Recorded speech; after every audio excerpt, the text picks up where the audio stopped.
Bienvenue dans Pépins et Vitamines, le podcast qui presse la vérité sur le bien-être au travail, le management humain et la cohésion d'équipe. Je suis Jade, copilote vitaminée en organisation et structuration. Et ici, on parle vrai.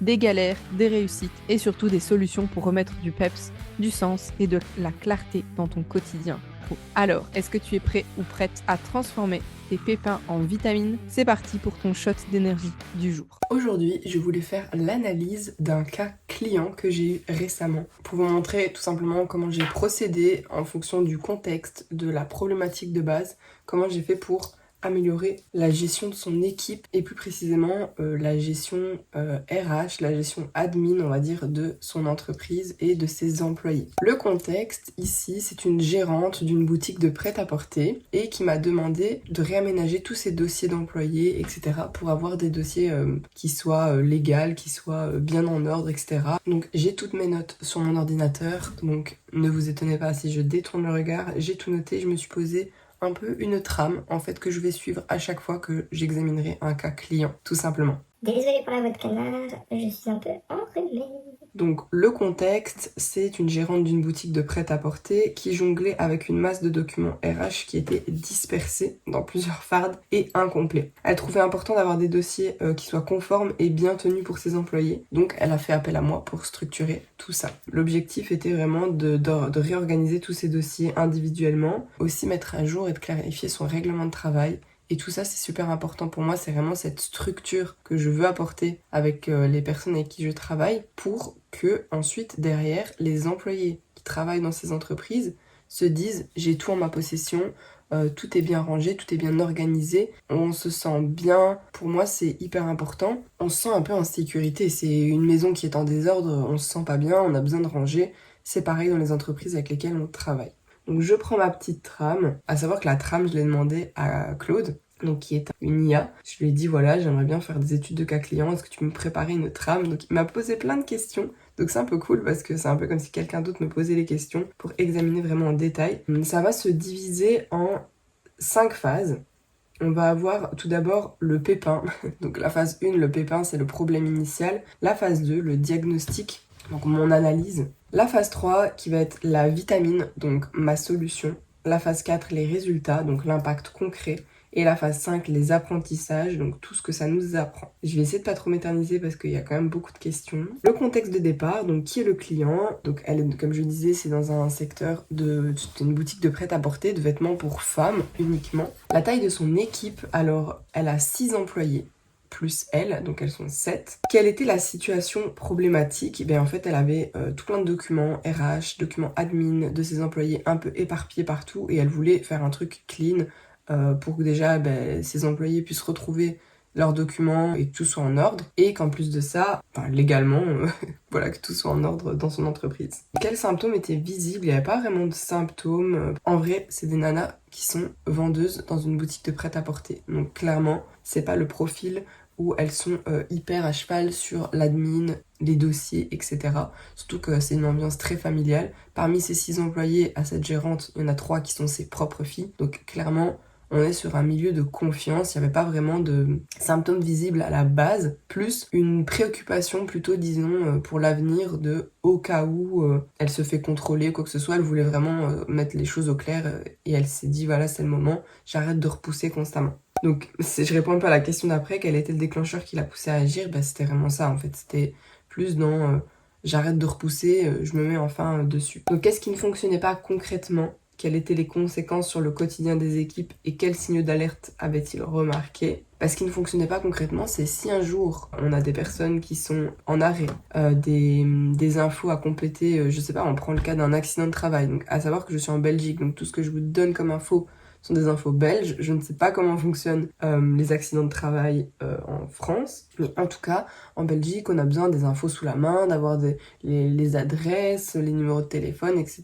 Tout ça, c'était pas des infos qui étaient regroupées au même endroit. On perd du temps en cas d'accident de travail, qui est une chose qui peut arriver malheureusement, surtout que dans sa boutique de prêt-à-porter, il y a un étage, un escalier. Moi, je vois un peu plus loin, je me dis, ça peut arriver à tout moment qu'on rate une marche, je ne leur souhaite absolument pas, mais c'est des choses qui peuvent arriver. Et donc, il faut avoir toutes ces informations sous la main pour nous faire gagner du temps, peut-être des contacts en cas d'urgence, un malaise ça arrive vite, enfin voilà, c'est des choses du quotidien qui peuvent arriver très rapidement. Les conséquences sur le quotidien des équipes, c'était ça, c'était plus, là à l'heure actuelle elle ne le remarquait pas, mais c'était des choses qui auraient pu arriver. Et c'est un peu mon rôle aussi d'anticiper et de voir plus loin que la situation actuelle, parce que si on prenait leur situation actuelle, tout se passait très bien. Il n'y avait aucun problème. La deuxième phase, le diagnostic, donc mon analyse. Qu'est-ce que j'ai identifié lors de mon premier échange avec cette gérante? C'est l'éparpillement. Vraiment, et c'est pas un reproche du tout, hein. C'est même, je vais dire, normal, entre guillemets. Disons que c'est commun. Je prends aussi l'exemple d'une autre de mes clientes qui est coiffeuse. Elles se sont lancées en tant qu'indépendantes pour faire leur propre métier, pas pour commencer à faire de l'admin, du RH, etc. Même si c'est des choses qui vont de pair, mais ça peut toujours se déléguer. Et donc dans un premier temps, forcément c'est l'éparpillement, c'est le manque de connaissances, le manque de, pas de temps, mais peut-être de je me pose sur ça, voilà, clairement le manque de priorité, dans le sens où c'est pas la priorité, et ce que je comprends totalement, c'est pour ça qu'il y en a qui font leur métier, qui en font leur métier, donc voilà. Quel besoin spécifique as-tu détecté? Ça je le verrai un peu dans ma solution aussi, mais j'ai surtout vu plus loin, donc elle, principalement, c'était remettre de l'ordre dans ses dossiers employés, remettre de l'ordre dans son règlement de travail, parce que certains secrétariats sociaux lui ont dit que au bout de 2 ans, un règlement de travail, on pouvait le jeter à la poubelle. C'est faux. On ne jette pas un règlement de travail à la poubelle comme ça. Il peut rester 10 ans s'il le faut, sauf si vraiment il y a des choses qui changent dans le règlement de travail. S'il y a des choses en plus qui s'ajoutent, etc. Et encore, le règlement de travail en lui-même n'est pas obligé de changer, on peut tout simplement ajouter des avenants au règlement de travail. Bien évidemment, si après il y a 10 avenants qui modifient quasiment la moitié du règlement de travail, là on le refait, on est bien d'accord. Mais un règlement de travail le jeter 2 ans après alors qu'il n'y a rien qui a changé, c'est non. Côté humain, comment les collaborateurs vivaient-ils la situation? Comme je vous le disais, elles s'en moquaient un peu, elles sont là depuis 3-4 ans. Il y en a vraiment une qui est arrivée il y a quelques mois. Sinon, toutes les autres, elles étaient là depuis plusieurs années. Donc elles s'en moquaient. Elles étaient là, elles faisaient leur travail. Elles avaient confiance. Donc il n'y a pas de problème avec ça. Mais c'est sûr que voilà, dans le cas où elle engage des CDD, donc des contrats à durée déterminée, c'est différent parce que il y a un moment où le contrat va s'arrêter. Soit on le reprolonge ou non. Mais donc voilà. J'ai une question qui est très intéressante, c'était y avait-il un décalage entre les perceptions des employés, des collaborateurs et de la direction? C'est vrai que j'ai pas eu contact du tout avec les employés. Pour moi c'était vraiment... bon, je les ai vus, hein, elles m'ont vu, etc. Mais ça ne se prêtait pas à la situation où je me pose et que je leur demande comment tu te sens? Voilà, c'était pas... ça ne se prêtait pas. Peut-être que j'aurais pu me poser, leur demander voilà, qu'est-ce que toi tu aimerais pour ton dossier? Qu'est-ce que tu aimerais retrouver? Quelles sont les choses qui te faciliteraient la vie en termes de gestion admin de ton dossier, par exemple? Je ne sais pas, mais je saurais que dans ce cas-ci, je me suis pas posé la question. J'étais plus concentrée sur concrètement comment faciliter la vie dans un premier temps de la gérante du magasin. Phase numéro 3, on a ma vitamine, donc ma solution, ce que j'ai mis en place. Tout d'abord, j'ai fait concrètement la base d'une assistante, entre guillemets. J'ai fait des fardes individuelles. À la base, elle avait une grosse farde avec tout le monde dedans. Que chaque employé ait son dossier consultable individuellement, c'est important. Et que c'est aussi une question de confidentialité, même si toutes les fardes sont disponibles au même endroit. Enfin, c'est plus facilement repérable quelqu'un qui prend le dossier de quelqu'un d'autre plutôt que dans une grosse farde où on ne sait pas trop ce qu'elle regarde. J'ai proposé aussi toutes des process pour des cas concrets. Je m'explique. Il y a des situations RH qui arrivent souvent. L'arrivée d'un nouveau collaborateur, le départ d'un collaborateur, un accident de travail, un congé maladie, un congé maternité. En fait, c'est des situations qui arrivent souvent. Et donc, je lui ai créé des process. C'est une liste de choses à faire, de choses à suivre, d'étapes à suivre plutôt, que elle n'aura qu'à consulter et que j'ai personnalisé, hein, j'ai pas juste fait comme ça, j'ai personnalisé à son cas, en mode tu reçois un certificat, tu le mets dans tel intercalaire de la farde de tel employé. Voilà, j'ai vraiment personnalisé toutes les étapes à suivre pour qu'elle n'ait plus à se dire « Oh mince, il y a un accident de travail, qu'est-ce qu'on fait? Qu'est-ce que je dois faire ?» etc. Voilà, elle a tous ses process qu'elle n'a plus qu'à regarder, à checker et elle sait ce qu'elle a à faire. Deuxième question, pourquoi cette solution était-elle adaptée à leur contexte?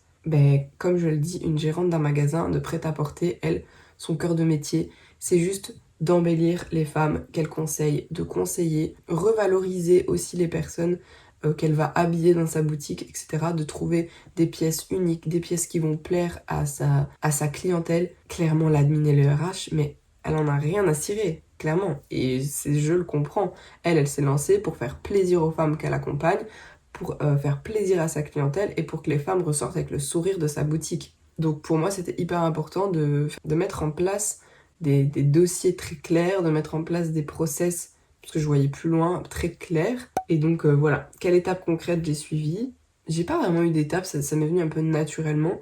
C'est que d'abord, j'ai récupéré tout ce qu'elle avait déjà en sa possession. J'ai retrié ce que j'avais et ensuite j'ai fait des recherches sur vraiment tous les documents qui étaient importants légalement d'avoir en Belgique pour que tout soit aux normes. Ensuite, il manquait certains documents, on a fait des recherches, on les a retrouvés, on en a recréé d'autres pour que tout soit vraiment clean. Du coup, les actions déployées, quel était mon type d'intervention? J'ai plus fait, dans ce cas-ci, de la prestation de service, concrètement. J'ai pas vraiment fait de team building, ni d'accompagnement, ni de formation, même s'il y avait un mini accompagnement dans le sens, tout ce que je lui donnais, après, je lui ai expliqué pour qu'elle puisse s'en sortir. En précisant, bien évidemment, que je reste à sa disposition si dans l'avenir elle a besoin d'une consultante RH ou voilà. Les outils et méthodes utilisées, là clairement c'était principalement du papier parce que elle est très papier. On imprime beaucoup, surtout que, enfin je dis pas, si j'avais travaillé peut-être sur le long terme, j'aurais peut-être créé des dossiers en ligne, plus facilement consultables. Dans ce cas-ci, c'était vraiment une prestation one shot. J'ai fait ces dossiers papier, tout est imprimé, etc. Voilà. Ça m'a pris quand même un bon mois, pour récolter tous les documents, créer les process. Pas un mois à travailler 7 jours sur 7, bien évidemment. On était sur plutôt un rythme de, je dirais, un jour par semaine à récolter, faire les fardes, etc.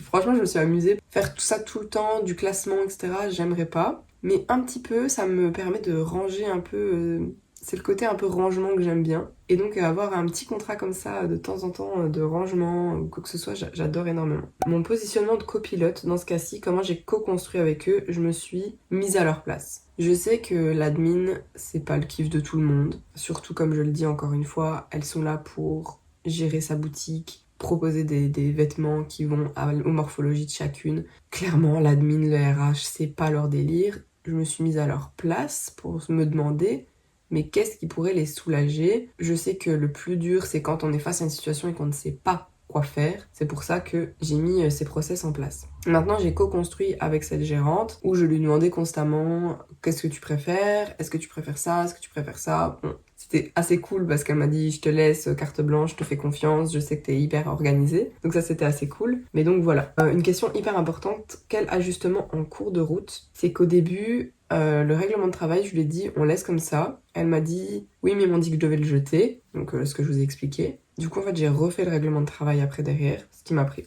plus de temps que prévu. Mais donc voilà, on a ajusté ça plus en cours de route en mode... On a recréé aussi, je repense à ça, on a recréé des documents qui manquaient pour que vraiment tout soit correct, en ordre, etc. Une autre question, c'est comment as-tu impliqué les équipes dans le process? C'est vrai que du coup, comme je le disais, c'était plus du one shot, je les ai pas impliquées dans ce cas-ci. Une chose que je vais lui proposer aussi, pourquoi pas faire un contrat sur le long terme où elle a plus du tout à gérer le RH. Genre, c'est moi qui gère les fiches de salaire, qui les donne aux employés, qui les met dans les fardes. Vraiment, en fait, comme si j'étais l'assistante en fait sur place, la copilote sur place. Là, dans ce genre de contrat, j'impliquerai l'équipe en leur demandant qu'est-ce qui te plairait le mieux, qu'est-ce qui te correspondrait le mieux, qu'est-ce que je peux mettre en place pour que tu te sentes mieux. Là, ça serait plus pertinent. Dans ce cas-ci, c'est vraiment du one-shot, on remet la remise en ordre, quoi. La phase numéro 4, les résultats. Pour l'instant, on a terminé il y a 3-4 jours, où je vais vraiment donner tous les derniers documents, le règlement de travail, etc. J'ai pas vraiment encore de retour pour l'instant, mais j'ai déjà pu remarquer une chose, c'est que elle était déjà soulagée que tout soit clean, en ordre, etc. Donc j'ai pas de résultats mesurables pour l'instant. Le changement d'ambiance, de dynamique, il n'a pas changé, genre comme je vous dis, les nanas elles font leur job, elles en ont rien à faire qu'elles aient des fardes derrière ou pas. Qu'est-ce qui a changé dans leur façon de travailler? J'espère clairement qu'à long terme, ça lui facilitera la vie d'avoir les process, de savoir quoi faire chaque fin de mois, etc.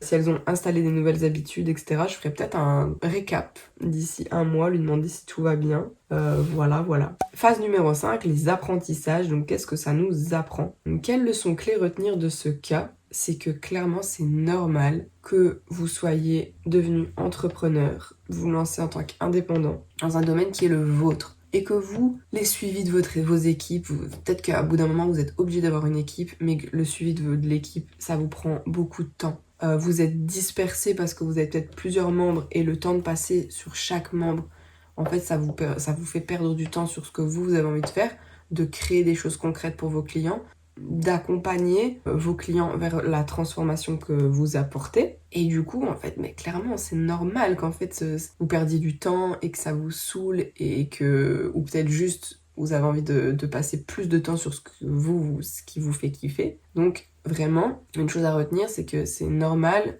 et c'est pour ça qu'il y a des métiers comme le mien de copilote où on est dans la gestion d'équipe, la gestion du suivi bien-être de l'équipe aussi, que tout le monde se sente bien pour faire son travail correctement. Ça rentre dans ce cercle vertueux de une équipe qui se sent bien, ça travaille bien, ça améliore la rentabilité et les résultats de vos clients. Donc voilà, c'est vraiment hyper important de faire appel à des métiers comme le mien, de copilote, d'OBM, pour justement rentabiliser votre énergie sur les actions qui vous apporteront plus de résultats derrière et une meilleure rentabilité de votre entreprise, tout simplement. Clairement, ce qui fait la différence, c'est de passer à l'action, de déléguer. Dans une situation pareille, les pièges à éviter, ce serait de traîner, de remettre à demain. On n'est pas à l'abri en Belgique, surtout dans les boutiques physiques comme celle-là, d'être contrôlé. Et il y en a des contrôleurs, ils sont sympas, ils vont mettre un petit attention, ça c'est à modifier. Il y en a d'autres qui vont rentrer dans l'art directement en mettant des amendes. Donc clairement, attention, ne repoussez pas. Il y a des choses très importantes à mettre en place qui vous saoulent clairement, mais derrière, les répercussions peuvent être fatales, peuvent peut-être vous faire décider de mettre la clé sous la porte parce qu'en fait, les répercussions seront trop énormes. Donc ne laissez pas passer ça, mettez des choses en place dès maintenant pour que vous soyez aux normes légalement, parce que la petite phrase qui tue toujours, c'est « nul n'est censé ignorer la loi ». 3 actions concrètes que tes auditeurs peuvent appliquer. C'est une bonne question. Déjà, dans un premier temps, je pars dans ce cas-ci de vraiment juste les dossiers RH, etc. Faites un dossier par employé. Il faut que vous ayez, donc déjà première action concrète, un dossier par employé. Deuxième action, gardez tout. Pas juste une lettre d'info, mais gardez tout ce qui concerne vos employés. Même si vous pensez que ça ne sert à rien, vaut mieux toujours tout garder. Que ce soit les fiches de paye. Ça, hyper important à garder de toute façon. On garde ça 5 ans. Ayez vous-même créé une fiche, peut-être sur un papier, nom, prénom, adresse, contact d'urgence, numéro de compte bancaire, enfin l'IBAN plutôt, numéro de téléphone. Ce genre d'infos hyper importantes que peut-être vous avez dans votre téléphone, éparpillées partout. Le conseil, c'est vraiment on recentre. On met tout au même endroit. Ça vous permettra, quand vous en aurez besoin, de concrètement avoir toutes les infos sous la main. On garde les fiches de salaire, on garde les certificats médicaux, les originaux. Attention, moi je remarque dans l'entreprise de mon chéri, il peut les envoyer par photo, mais à chaque fois je lui dis mais donne l'original, il me dit bon non ils en ont pas besoin. Si en fait. Je dis rien, je travaille pas là-bas, mais normalement c'est l'original qu'on donne à son employeur. Vous pouvez vous faire une copie de votre côté en tant que collaborateur, si vous voulez garder votre certificat, vous pouvez, mais en tout cas l'original doit aller à l'employeur. Et troisième action concrète, ne repoussez pas, vraiment faites-le, prenez le temps. Je vous promets là, c'est peut-être du temps où vous vous dites, mais c'est du temps perdu. Mais si un jour il arrive un truc, et la vie elle est faite de si et de attention et de par précaution, mais si un jour il arrive quelque chose, un accident de travail, un problème de salaire, je sais pas, si vous appelez votre secrétariat social et que vous avez besoin de parler d'un cas d'employé, enfin d'un employé, si vous demande plein d'infos, vous avez tout sous la main. Et ce que vous pouvez faire dès demain, m'appeler. Non, je rigole, mais vraiment, ne laissez pas passer ces actions sous prétexte que c'est pas votre cœur de métier et que vous vous en moquez. Ne soyez pas dans le déni. Passez à l'action. Appelez-moi, on peut voir ce qu'on peut mettre en place. Je passe toujours par un appel découverte. On peut passer aussi par un audit aussi, de faire un check-up de votre entreprise actuelle, de voir ce qui colle, ce qui ne colle pas dans un premier temps pour que vous sachiez déjà par où commencer. Ou l'étape d'après, c'est moi je prends en charge les améliorations pour que dans la finalité, votre entreprise roule et soit rentable. C'est pas pour rien que dans les grandes entreprises, il y a des services RH, il y a des services juridiques, il y a des services administratifs. C'est pas pour rien qu'il y a des employés pour chaque catégorie. Donc voilà. Quand savoir faire appel à un accompagnement externe vs quand agir en interne. En fait, ça c'est un peu, ça dépend votre état d'esprit. Si vous avez envie de vous lancer là-dedans, est-ce que vous préférez faire appel à quelqu'un d'autre? Tout dépend un petit peu comment vous voyez les choses. Est-ce que vous avez le temps? Est-ce que vous avez envie? Voilà, tout dépend de vos besoins. Est-ce que ça fait partie de vos compétences? Est-ce que vous avez envie de vous plonger là-dedans? Moi, je sais que j'aime beaucoup apprendre, me renseigner avant de déléguer. Il y en a d'autres, c'est complètement le contraire. J'ai besoin de tout lâcher et je laisse quelqu'un de pro s'en charger. Donc là, c'est vraiment vous qui décidez. Et donc voilà pour l'étude de ce cas client.